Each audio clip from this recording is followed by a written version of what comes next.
પ્રથમ કિરણ જ્યાં પડે છે તે દાહોદ શહેરમાં ગામ અને દાહોદના પ્રખ્યાત ઐતિહાસિક સ્થળ એવા છાપરાની સામે આવેલ દેસાઈવાડા પ્રાથમિક શાળામાં ધોરણ 7 માં અભ્યાસ કરતી સતુ ફાતિમા મારું નામ. આજની વક્તૃત્વ સ્પર્ધામાં જે વિષય આપવામાં આવ્યો છે તે મને ખૂબ જ ગમ્યો અને મારું માનવું છે કે આ વિષય આજના સમયમાં અભ્યાસ કરતા દરેક વિદ્યાર્થીને લાગુ પડે છે. હવે વિષયની વાત કરીએ તો આજનો વિષય છે કે શું બાળકોમાં સ્પર્ધા શીખવા માટેનો ઉત્પ્રેરક છે? આ પ્રશ્ન જો હું અહીં બેઠેલા બધા જ શિક્ષકો અને વિદ્યાર્થીઓને પૂછીશ તો જવાબ એવો જ મળશે કે હા બાળકોમાં સ્પર્ધા શીખવા માટેની પ્રેરણા છે. सफर में मुश्किलें आए तो हिम्मत और बढ़ती है, कोई रास्ता रोके तो जरूरत और बढ़ती है.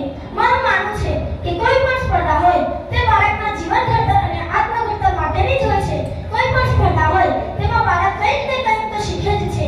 જો સ્પર્ધામાં તેની જીત થાય છે તો તેનો આત્મવિશ્વાસ વધે છે અને જો તેમાં તેની હાર થાય છે તો તેને હજુ વધારે મહેનત કરવાની શીખ પડે છે. દરેક સ્પર્ધામાં સંઘર્ષ થાય છે ને એવું કહેવાય છે કે સંઘર્ષ છે તો જ સફળતા છે. जितना कठिन संघर्ष होगा जीत उतनी ही शानदार होगी. आથી સ્પર્ધામાં ભાગ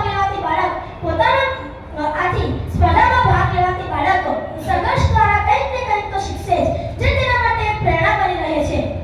સ્પર્ધામાં ભાગ લઈ બાળક સારામાં સારું પ્રદર્શન કરવા માટે પોતાની જાતને તૈયાર કરે છે. તેના મનનો ડર દૂર કરવા પ્રયત્ન કરે છે. શક્ય એટલા બધા જ પ્રયત્ન કરીને સફળ થવા માટે પ્રયત્ન કરે છે. આખરે આ બધી બાબતો તેના જીવનમાં આદર્શ ઘડતર કરે છે, જે તેના માટે એક ઉત્પ્રેરક બની રહે છે. આખરે જો તે સફળ નહીં પણ થાય તો પોતાની જાતનો જાતે જ સહારો બનશે ને સંઘર્ષ કરીને આગળ વધતા શીખશે. શું આ બધી બાબતો તે સ્પર્ધા વગર શીખી શકશે? નહીં રે મિત્રો. તો બાળકને પ્રેરણા મળી રહે તે માટે હું એકલી જ નહીં પણ અહીં બેઠેલા બધા જ એવું જ માનતા હશે કે સ્પર્ધા ખૂબ જ જરૂરી છે.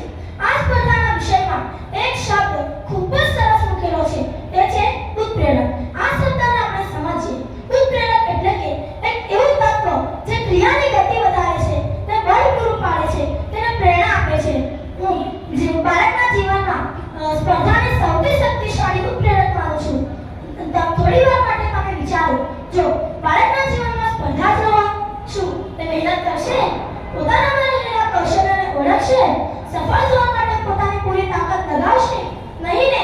તો મિત્રો, તેથી જ કોઈ પણ ક્ષેત્રમાં આગળ વધવાનું શીખવા માટે સ્પર્ધા ખૂબ જ જરૂરી છે. આજે આપણે જોઈએ છીએ કે વિશ્વ ઝડપથી બદલાઈ રહ્યું છે, તેમાં નવી શોધો ઉમેરાતી જાય છે.